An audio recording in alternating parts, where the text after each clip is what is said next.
कर्म संन्यास योग नामक 5वां अध्याय। अर्जुन ने पूछा, हे कृष्ण, आप कर्मों की संन्यास की और फिर निष्काम कर्म योग की प्रशंसा करते हैं। इसलिए इन दोनों में एक निश्चय किया हुआ जो कल्याणकारक हुए उसको मेरे लिए कहिए। इस पर अर्जुन ऐसा पूछने पर श्री कृष्ण महाराज बोले, हे अर्जुन, कर्मों का संन्यास अर्थात मन, इंद्रियों और शरीर द्वारा होने वाले संपूर्ण कर्मों में कर्तापन कहता है, और निष्काम कर्म योग अर्थात समत्व बुद्धि से भगवत अर्थ कर्मों का करना, ये दोनों ही परम कल्याण के करने वाले हैं। परंतु उन दोनों में भी कर्मों के संन्यास से निष्काम कर्मयोग साधन में सुगम होने से श्रेष्ठ है। इसलिए हे अर्जुन, जो पुरुष न किसी से द्वेष करता है और न किसी की आकांक्षा करता है, वह निष्काम कर्म योगी सदा सन्यासी ही समझने योग्य है। क्योंकि राग द्वेष द्वंद्वों से रहित हुआ पुरुष सुखपूर्वक संसार रूप बंधन से मुक्त हो जाता है। और हे अर्जुन, ऊपर कहे हुए सन्यास और निष्काम कर्म योग को मूर्ख लोग अलग अलग फल वाला कहते हैं, न कि पंडित जन, क्योंकि दोनों में एक भी अच्छी प्रकार से स्थित किया हुआ पुरुष दोनों के फल स्वरूप परमात्मा को प्राप्त होता है। तथा ज्ञान योगियों द्वारा जो परम धाम किया जाता है, निष्काम कर्म योगी द्वारा भी वही किया जाता है। इसलिए जो पुरुष ज्ञान योग और निष्काम कर्म योग को फल रूप से एक देखता है, वही यथार्थ देखता है। परंतु हे अर्जुन, निष्काम कर्म योग के बिना संन्यास अर्थात मन, इंद्रियों और शरीर के द्वारा होने वाले संपूर्ण कर्मों में कर्तापन का त्याग प्राप्त होना कठिन है। और भगवत स्वरूप को मनन करने वाला निष्काम कर्म योगी परब्रह्म परमात्मा को शीघ्र ही प्राप्त हो जाता है। तथा वश में किया हुआ है शरीर जिसका, ऐसा जितेंद्रिय और विशुद्ध अंतःकरण वाला पुरुष संपूर्ण प्राणियों के आत्म रूप परमात्मा में एक ही भाव हुआ निष्काम कर्म योगी कर्म करता हुआ भी लिपायमान नहीं होता। और हे अर्जुन, तत्व को जानने वाला सांख्य योगी तो देखता हुआ, सुनता हुआ, स्पर्श करता हुआ, सूंघता हुआ, भोजन करता हुआ, गमन करता हुआ, सोता हुआ, श्वास लेता हुआ, बोलता हुआ, त्यागता हुआ, ग्रहण करता हुआ और आँखों को खोलता और बीचता हुआ भी सब इंद्रियां अपने अपने अर्थों में बरत रही हैं, इस प्रकार समझता है। निसंदेह ऐसा माने कि मैं कुछ भी नहीं करता। परंतु हे अर्जुन, देहाभिमानियों द्वारा यह साधन होना कठिन है और निष्काम कर्म योग सुगम है। क्योंकि जो कर्म सब कर्मों को परमात्मा के अर्पण कर देता है और आसक्ति को त्याग कर कर्म करता है, वह पुरुष जल से कमल के पत्ते के सदृश पाप से लिपायमान नहीं होता। इसलिए निष्काम कर्म योगी ममत्व बुद्धि रहित केवल इंद्रिय, मन और बुद्धि और शरीर के द्वारा भी आसक्ति को त्याग कर अंतःकरण की शुद्धि के लिए कर्म करते हैं। इसी से निष्काम कर्म योगी कर्मों के फल को परमेश्वर के अर्पण करके भगवत प्राप्ति रूप शांति को प्राप्त होता है, और सकामी पुरुष फल में आसक्त हुआ कामना के द्वारा बनता है। इसलिए निष्काम कर्म योग उत्तम है।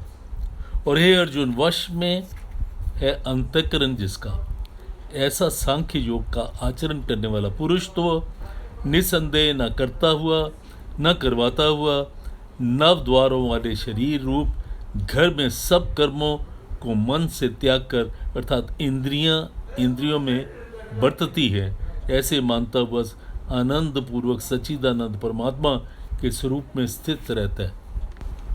और परमेश्वर भी भूत प्राणियों में न कर्तापन को और न कर्मों को तथा न कर्मों के फल के संयोग को वास्तव में रचता है, किंतु परमात्मा के सकाश से प्रकृति ही बरतती है, अर्थात गुण ही गुणों में बरत रहे हैं। सर्वव्यापी परमात्मा न किसी के पाप कर्म को न किसी को शुभ कर्म को ग्रहण करता है, परंतु माया के द्वारा ज्ञान ढका हुआ है।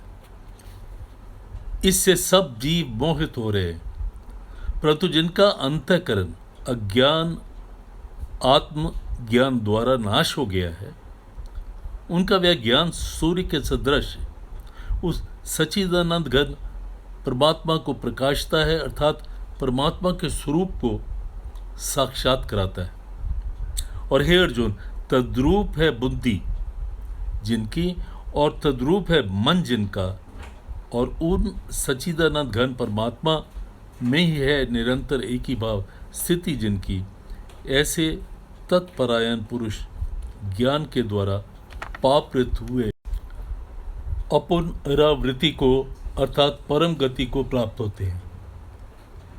ऐसे वे ज्ञानी जन विद्या और विनय युक्त ब्राह्मण में तथा गौ हाथी कुत्ते और चांडाल में भी समभाव के देखने वाले होते हैं।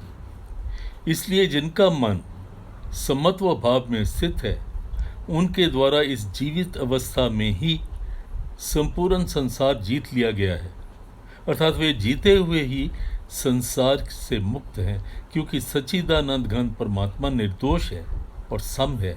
इससे वे सच्चिदानंद घन परमात्मा में ही स्थित हैं। और जो पुरुष प्रिय को अर्थात जिसको लोग प्रिय समझते हैं उसको प्राप्त होकर हर्षित नहीं होते, और अप्रिय को अर्थात जिसको लोग अप्रिय समझते हैं उसको प्राप्त होकर उद्वेगवान नहीं होते, ऐसे स्थिर बुद्धि संशय रहित ब्रह्मवेता पुरुष सच्चिदानंद घन पर ब्रह्म परमात्मा में एक ही भाव से नित्य स्थित रहते हैं।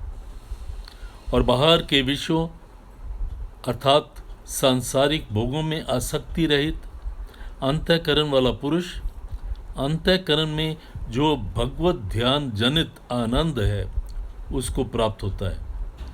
और वह पुरुष सच्चिदानंद घन परब्रह्म परमात्मा रूप योग में एक ही भाव से स्थित हुआ अक्षय आनंद को अनुभव करता है। और जो यह इंद्रियां और विषयों के संयोग से उत्पन्न होने वाले सब भोग हैं, वे यद्यपि विषयी पुरुष को सुख रूप से भासते हैं, तो भी निसंदेह दुख के ही हेतु हैं और आदि अनंत वाले अर्थात अनित्य हैं। इसलिए हे अर्जुन, बुद्धिमान विवेकी पुरुष उनमें नहीं रमता। जो पुरुष शरीर के नाश होने से पहले ही काम और क्रोध से उत्पन्न हुए वेग को सहन करने में समर्थ है, अर्थात काम क्रोध को जिसने सदा के लिए जीत लिया है, वह मनुष्य इस लोक में योगी है, वही सुखी है। और जो पुरुष निश्चय करके अंतरात्मा में ही सुख वाला है, आत्मा में ही आराम वाला है, और जो आत्मा में ही ज्ञान वाला है, ऐसा वह सच्चिदानंद घन परब्रह्म परमात्मा के साथ एक ही भाव से हुआ सांख्य शांत ब्रह्म को प्राप्त होता है। ऐसा सांख्य योगी तो बहुत ही दुर्लभ है। और नाश हो गए हैं सब पाप जिसके, तथा ज्ञान करके निवृत्त हो गया है संशय जिनका, संपूर्ण भूत प्राणियों के हित में है रति जिनकी, एकाग्र हुआ भगवान के ध्यान में चित्त जिनका, ऐसे ब्रह्मवेता पुरुष शांत परब्रह्म को प्राप्त होते हैं। और काम क्रोध से रहित जीते हुए चित्त वाला परब्रह्म परमात्मा के साक्षात किए हुए ज्ञानी पुरुष के लिए सब ओर से शांत परब्रह्म परमात्मा ही प्राप्त है। और हे अर्जुन, बाहर के विषयों भोगों को न चिंतन करता हुआ बाहर ही त्याग कर और नेत्रों की दृष्टि को भ्रिकुटी के बीच में स्थित करके तथा नासिका पे विचरने वाले प्राण और अपान वायु को सम करके जीती हुई है इंद्रियां, मन और बुद्धि जिसकी, ऐसा जो मोक्ष परायण मुनि इच्छा, भय और क्रोध से रहित है, वह सदा मुक्ति है।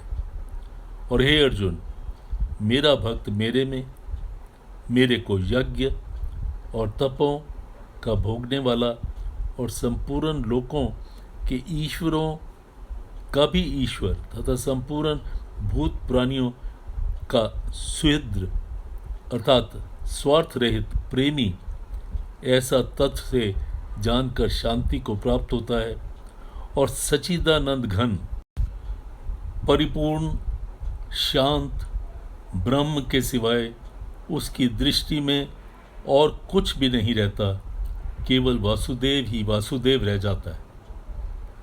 ओम तत्सदिति श्रीमद्भागवत गीता सुपनिषत्सु ब्रह्म विद्या योग शास्त्रे श्री कृष्ण अर्जुन संवादे कर्म संन्यास योगो नाम पंचमो अध्याय।